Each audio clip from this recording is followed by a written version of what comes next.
जय श्री कृष्ण। आप सभी को माघ मास कृष्ण पक्ष षटतिला एकादशी की ढेरों शुभकामनाएं। प्रिय दर्शकों, आज माघ मास कृष्ण पक्ष षटतिला एकादशी है और उसके साथ ही आज मकर संक्रांति का दिन है। बहुत ही पुण्यदायी अवसर है।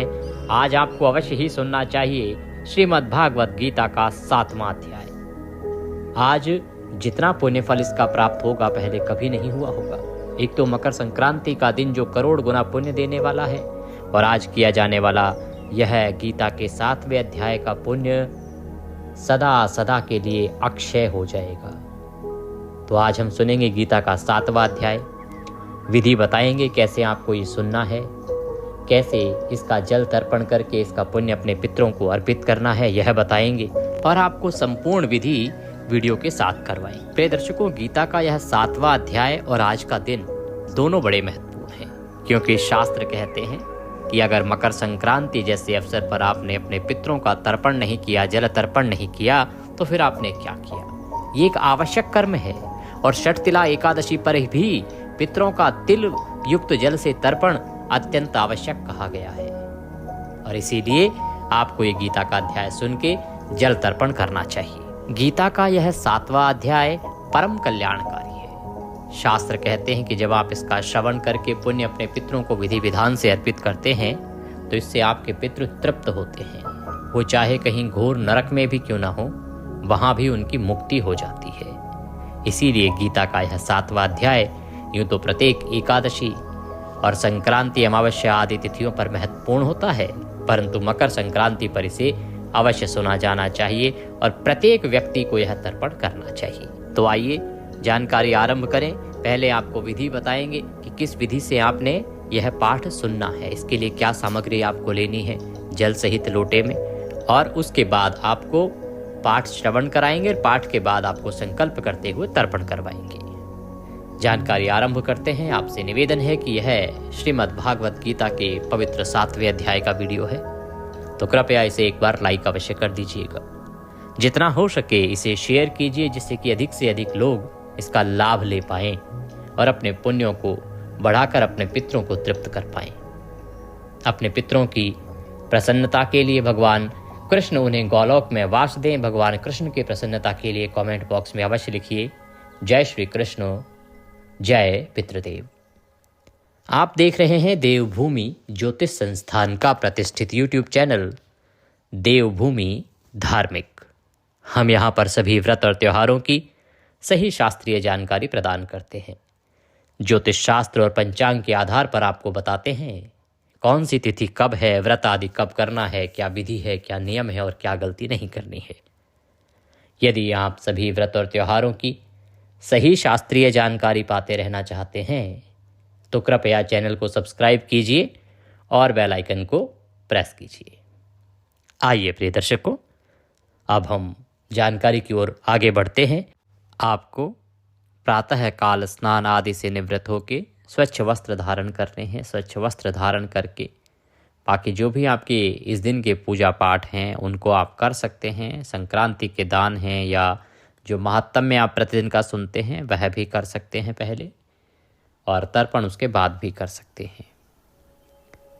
आप सामग्री एकत्र कीजिएगा। आपके पास एक लोटा होना चाहिए, तांबे का या पीतल का।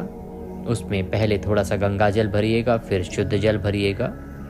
थोड़े से काले तिल अवश्य डालिएगा। उस लोटे के भीतर काले तिल डालिए। तुलसी का पत्ता अवश्य डालिएगा। कुशा अगर हो तो कुशा डालिएगा। सफ़ेद चंदन हो तो वह भी डाल सकते हैं। ये सारी सामग्री लोटे में डाल के आसन लगाइए और दक्षिण दिशा की ओर मुख करके बैठ जाइए। लोटे को अपने सामने रखिए, उसमें मुख देखिए।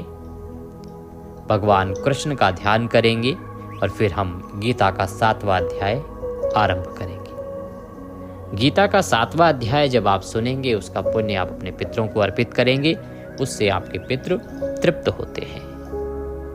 तो कैसे ये जल तर्पण करना है और कैसे आप इसका पुण्य अपने पितरों को अर्पित करेंगे, ये पाठ के बाद की प्रक्रिया है।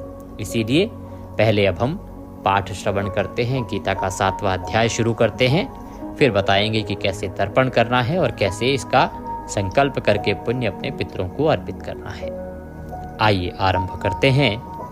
अथ श्रीमद्भागवत गीता सप्तमो अध्यायः। श्री भगवान उवाच।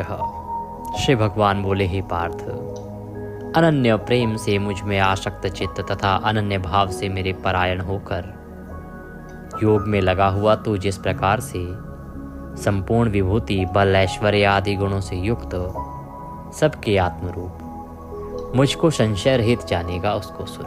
भगवान कृष्ण कहते हैं कि हे अर्जुन, तेरा मेरे प्रति जो ये अनन्य प्रेम है ये अद्भुत है। आज मैं तुझसे प्रसन्न होकर एक ऐसी बात बताऊंगा जिसको जानने के बाद, जिस शिक्षा को प्राप्त करने के बाद मेरे प्रति तेरा कोई संशय नहीं रह जाएगा। मुझे तो पूर्ण रूप से जान पाएगा कि मैं कौन हूँ, मैं क्या हूँ और ये सृष्टि कैसे चलती है, किसके द्वारा चलाई जाती है। अर्जुन, मैं तेरे लिए इस विज्ञान सहित तत्व ज्ञान को संपूर्णतया कहूँगा, पूर्ण रूप से सुनाऊंगा, जिसको जानकर संसार में फिर और कुछ भी जानने योग्य शेष ही नहीं रह जाएगा। हे अर्जुन, हजारों मनुष्यों में कोई एक मेरी प्राप्ति के लिए यत्न करता है और उन यत्न करने वाले योगियों में भी कोई एक मेरे परायण होकर मुझको तत्व से अर्थात यथार्थ रूप से जानता है।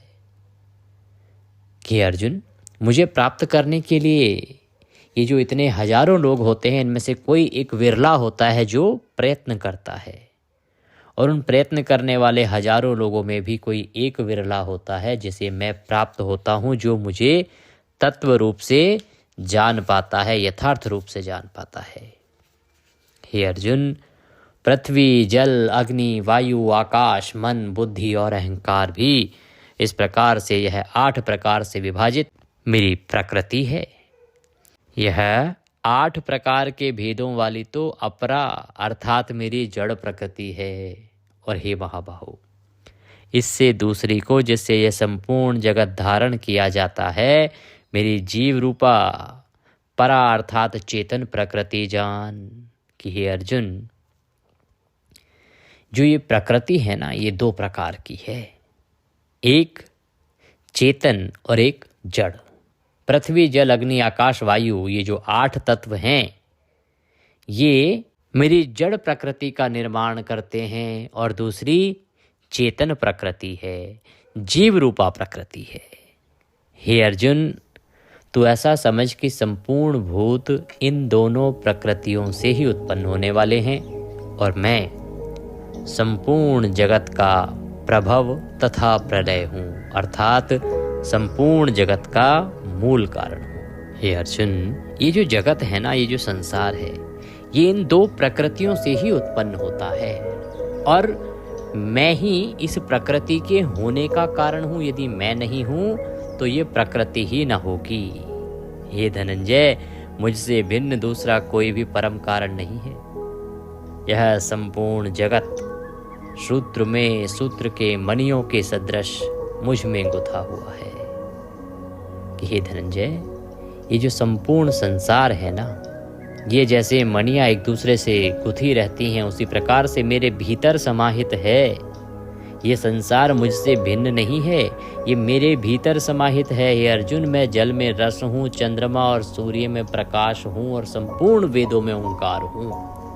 आकाश में शब्द और पुरुषों में पुरुषत्व हूँ। अर्जुन, ये जो जल है ना, जल में जो रस होता है, ये रस मैं ही हूँ, और चंद्रमा तथा सूर्य, इनमें जो प्रकाश है, यह प्रकाश रूप मैं ही हूँ, और संपूर्ण वेदों में ओंकार भी मैं ही हूँ।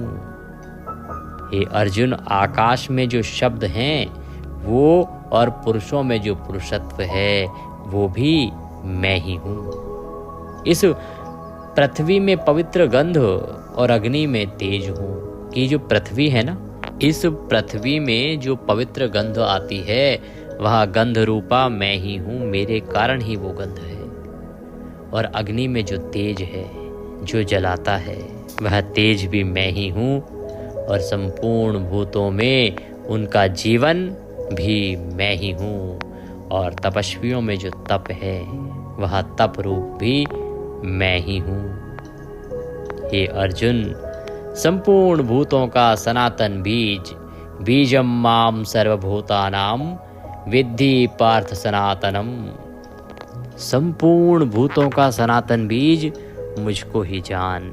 हे अर्जुन, ये जो संपूर्ण जगत है ना, इस सब का वह बीज जिससे ये उत्पन्न हुआ है, उसे मुझे ही समझ। ये सब सनातन मुझसे ही उत्पन्न हुआ है, इसका मूल बीज मैं ही हूँ। मैं बुद्धिमानों की बुद्धि और तेजस्वियों का तेज हूँ। बुद्धिमानों में जो कुशाग्र बुद्धि होती है वो मेरे ही कारण है, और तेजस्वियों में जो तेज होता है वो भी मेरे ही कारण है। हे भरत श्रेष्ठ, मैं बलवानों का आसक्ति और कामनाओं से रहित बल अर्थात सामर्थ्य हूँ। जो बलवानों के भीतर एक शक्ति होती है, कामनाओं से रहित जो बल होता है, जो सामर्थ्य होता है, वो मेरे ही कारण है। वो भगवान वासुदेव के ही कारण है। और सब भूतों में धर्म के अनुकूल, शास्त्र के अनुकूल जो काम है वो भी नारायण ही हैं। कहते हैं और भी जो सत्व गुण से उत्पन्न होने वाले भाव हैं, और जो रजोगुण से उत्पन्न होने वाले भाव हैं, तथा तमोगुण से होने वाले भाव हैं, उन सब को तो मुझसे ही होने वाले हैं, ऐसा जान। परंतु वास्तव में उनमें मैं और वे मुझ में नहीं हैं। हे अर्जुन, जो सत्गुण से, रजगुण से और तमगुण से, इन तीनों गुणों से जो भाव उत्पन्न होते हैं वो मुझसे ही होने वाले हैं, ऐसा समझना चाहिए। परंतु वास्तविकता ये है कि ना तो मैं उन गुणों के भीतर हूँ और ना ही वे गुण मेरे भीतर समाहित हैं। गुणों के कार्य रूप सात्विक, राजस और तामस, इन तीनों प्रकार के भावों से ये सारा संसार प्राणी समुदाय मोहित हो रहा है। इसलिए इन तीनों गुणों से परे मुझ अविनाशी को नहीं जानता। हे अर्जुन, ये जो प्राणी समुदाय है ना, इसके ऊपर सत, रज और तम, इन तीनों गुणों का प्रभाव इतना अधिक है कि ये इनसे बाहर आ ही नहीं पाता। इन तीनों गुणों के भीतर ही सारा संसार डूबा रहता है, मोहित हुआ रहता है। और यही कारण है कि इन तीनों गुणों से परे जो मैं अविनाशी हूँ, मुझे ये संसार जानता नहीं। क्यों? क्योंकि यह अलौकिक अर्थात अद्भुत, अति अद्भुत त्रिगुणमयी मेरी माया बड़ी दुस्तर है। देवी हे श्याम गुणमयी मम माया दुरुत्तया मामेव ये प्रपद्यन्ते माया में तम तरन्ति ते। क्योंकि ये जो अलौकिक अति अद्भुत त्रिगुणमयी जो मेरी माया है ना, ये बड़ी दुस्तर है।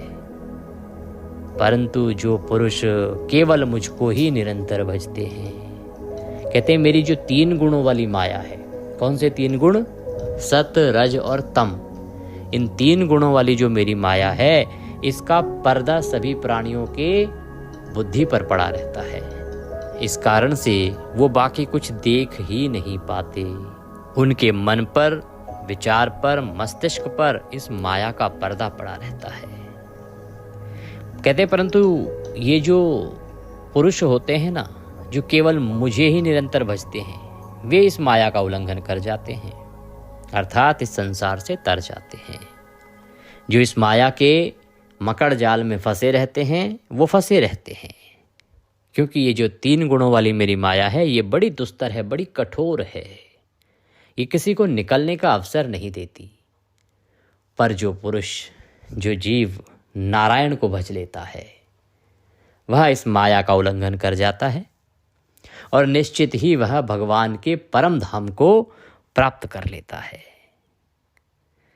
कहते हैं माया के द्वारा जिनका ज्ञान हरा जा चुका है, ऐसे आसुर स्वभाव को धारण किए हुए मनुष्यों में नीच, दूषित कर्म करने वाले मूढ़ लोग मुझको नहीं भजते। कि हे अर्जुन, ये जो त्रिगुण में मेरी माया है ना, इसका जो माया का पर्दा सबके ऊपर पड़ा रहता है, और इसी के कारण सबका ज्ञान जो है वो हर लिया जाता है। माया के कारण सबका ज्ञान हर लिया जाता है, उसके ज्ञान का नाश हो जाता है।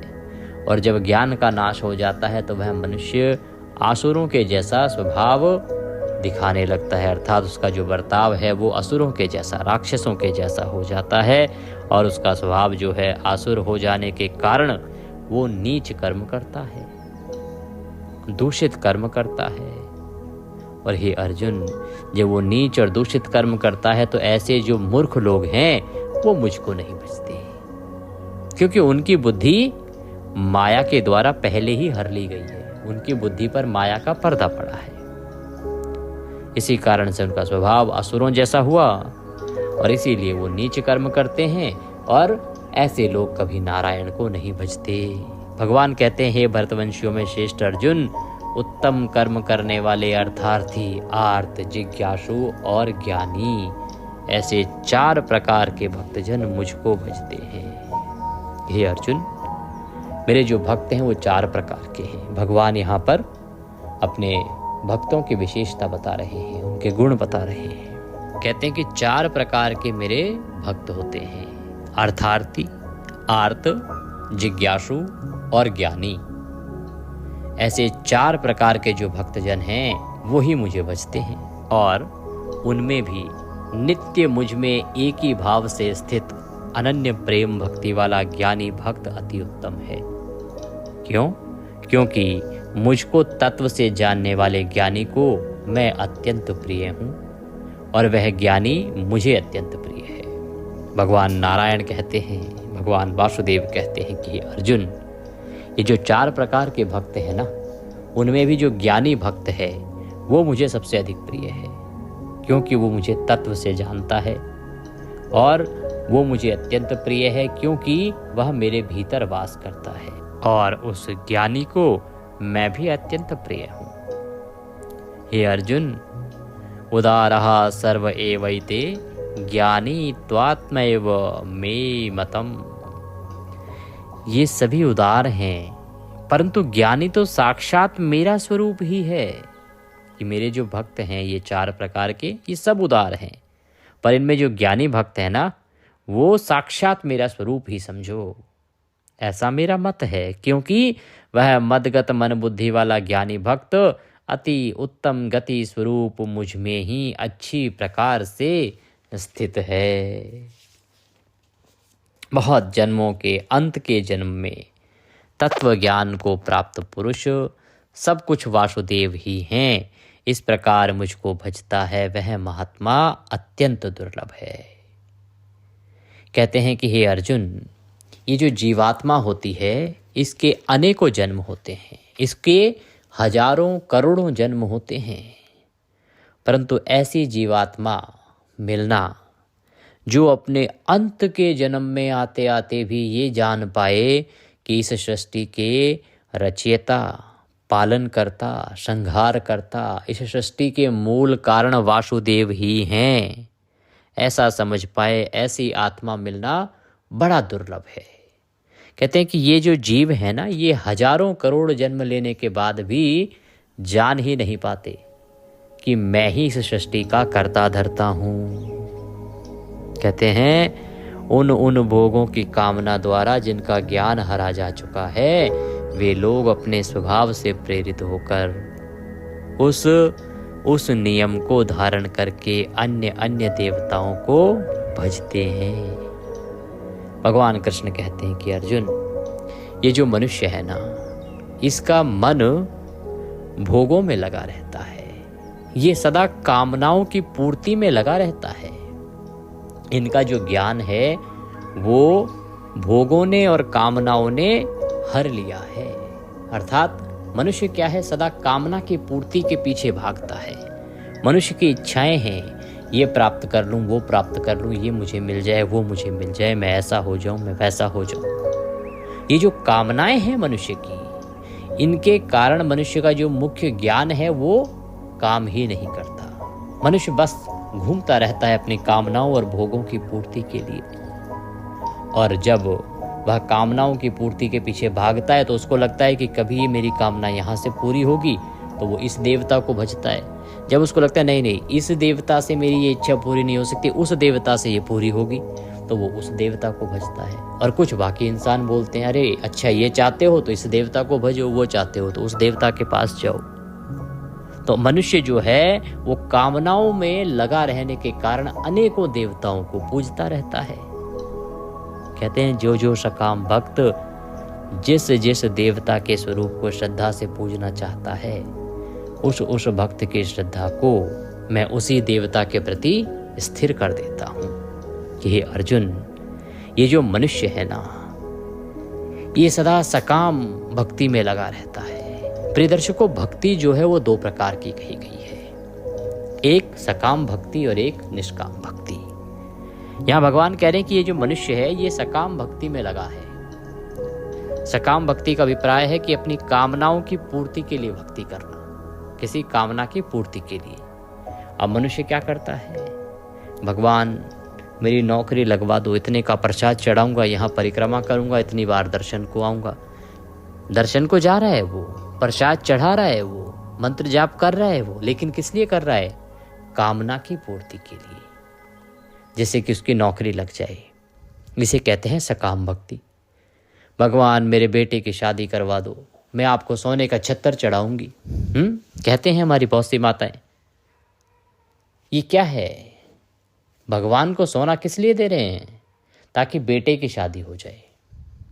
ये क्या है, सकाम भक्ति। तो आप देखेंगे आजकल बहुत भक्ति हो रही है, हर जगह गौशालाएं बन गई हैं। दिल्ली में तो कहिए जी, जहाँ रोड पे गाय मिल जाए वहाँ चारा ही चारा, गाय की सेवा हो रही है, मंदिरों की सेवा हो रही है। पर हो क्या रहा है, आप किसी से भी पूछ लो, उद्देश्य की प्राप्ति। हर किसी का गाय को चारा खिला रहे हैं, पंडित जी ने बोला ये कामना पूरी हो जाएगी, ये कर लो।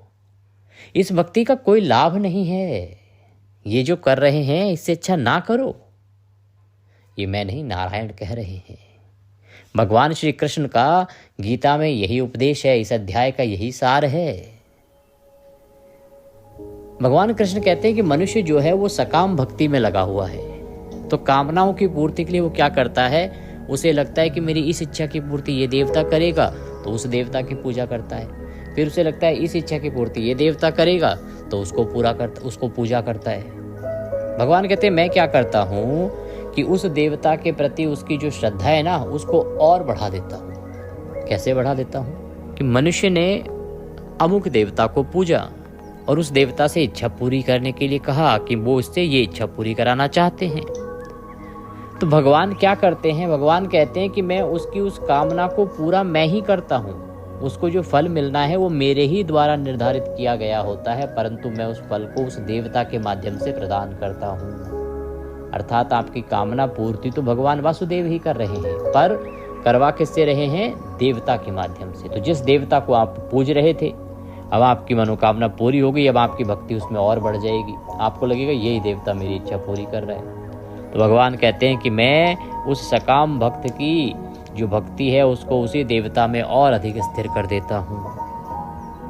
वह पुरुष उस श्रद्धा से युक्त होकर उस देवता का पूजन करता है और उस देवता से मेरे द्वारा ही विधान किए हुए उन इच्छित भोगों को निसंदेह प्राप्त करता है। कहते हैं फिर वो जो मनुष्य है वो उसी देवता को भजता रहता है और जो मेरे द्वारा निर्धारित किए गए हैं उन्हीं भोगों को भोगता रहता है, परंतु उन अल्प बुद्धि वालों का वह फल नाशवान है तथा वे देवताओं को पूजने वाले देवताओं को प्राप्त होते हैं और मेरे भक्त चाहे जैसे ही भजे अंत में वे मुझे ही प्राप्त होते हैं। कि हे अर्जुन, ये जो सकाम भक्ति करने वाले हैं ना, ये जो फल है ये एक ना एक दिन नष्ट हो जाएगा, पर जो मुझे बचता है वह मुझे प्राप्त कर लेता है, अर्थात उसकी मुक्ति हो जाती है। भगवान कहते हैं कि बुद्धिहीन पुरुष मेरे अनुत्तम अविनाशी परम भाव को न जानते हुए मन इंद्रियों से परे मुझ सच्चिदानंदन घन परमात्मा को मनुष्य की भांति जन्म कर व्यक्ति भाव को प्राप्त हुआ मानते हैं। कहते हैं कि अर्जुन, मैं अजन्मा हूं, परंतु ये जो मनुष्य है ना, ये सदा सोचता है कि मैं भी मनुष्य की भांति जन्म लेकर मृत्यु को प्राप्त होता हूं और फिर पुनः जन्म लेता हूं। अपनी योग माया से छिपा हुआ मैं सबके प्रत्यक्ष नहीं होता, इसलिए यह अज्ञानी जन समुदाय मुझे जन्म रहित अविनाशी परमेश्वर को नहीं जानता, अर्थात मुझको जन्मने मरने वाला समझता है। हे अर्जुन, पूर्व में व्यतीत हुए और वर्तमान में स्थित तथा आगे होने वाले सब भूतों को मैं जानता हूँ, परंतु मुझे कोई भी श्रद्धा और भक्ति रहित पुरुष नहीं जानता कि संसार में क्या होने वाला है, क्या हो रहा है और क्यों हो रहा है। ये भगवान वासुदेव तो जानते हैं, परंतु उन्हें वही जान पाता है जो श्रद्धा से परिपूर्ण हो और जो भक्ति से परिपूर्ण हो। हे भरतवंशी अर्जुन, संसार में इच्छा और द्वेष से उत्पन्न सुख दुख आदि द्वंद्व रूप मोह से संपूर्ण प्राणी अत्यंत अज्ञानता को प्राप्त हो रहे हैं कि ये जो मनुष्य है ना, ये सुख और दुख के बीच में, एक द्वंद्व के बीच में फंसा हुआ है और इसी कारण से ये अज्ञानी होता जा रहा है। परंतु जो निष्काम भाव से श्रेष्ठ कर्मों का आचरण करने वाले हैं और जिन पुरुषों का पाप नष्ट हो गया है, वे राग द्वेष जनित द्वंद्व रूप मोह से मुक्त दृढ़ निश्चयी भक्त मुझको सब प्रकार से भजते हैं। भगवान कहते हैं कि जो निष्काम भाव से भक्ति करते हैं ना, और वो श्रेष्ठ कर्मों का आचरण करते हैं, ऐसे पुरुषों का जो पाप है वो नष्ट हो जाता है उनके निष्काम भक्ति के कारण। और इस प्रकार के जो दृढ़ निश्चयी भक्त होते हैं ना, वही भगवान नारायण को भजते हैं।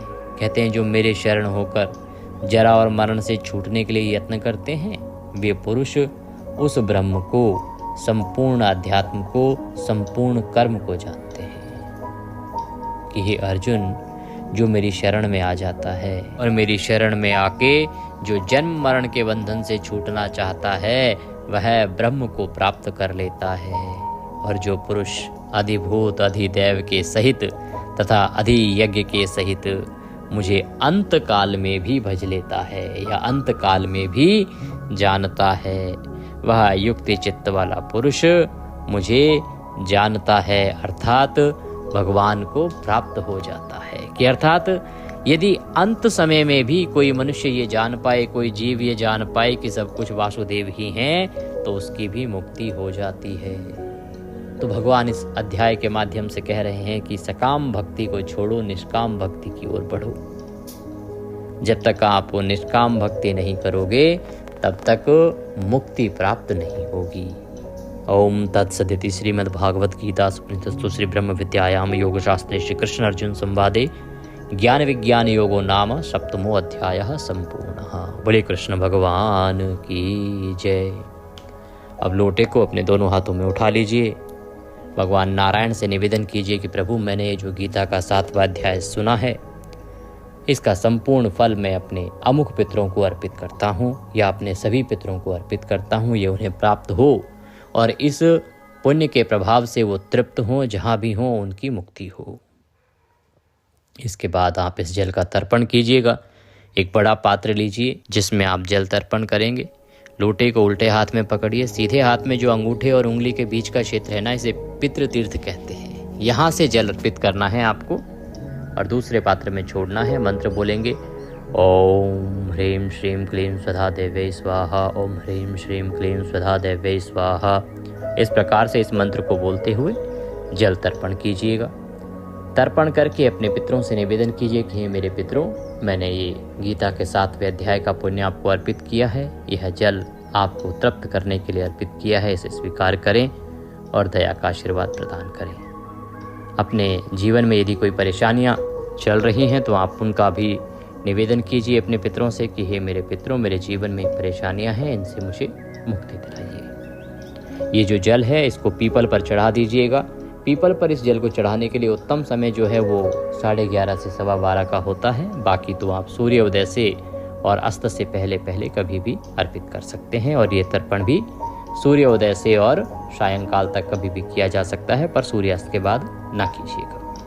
आज के इस पाठ के निमित्त यदि आप दक्षिणा आदि कुछ भी भेजना चाहते हैं तो आपके स्क्रीन पर नंबर आ रहा है 900 से, उस पर भेज सकते हैं।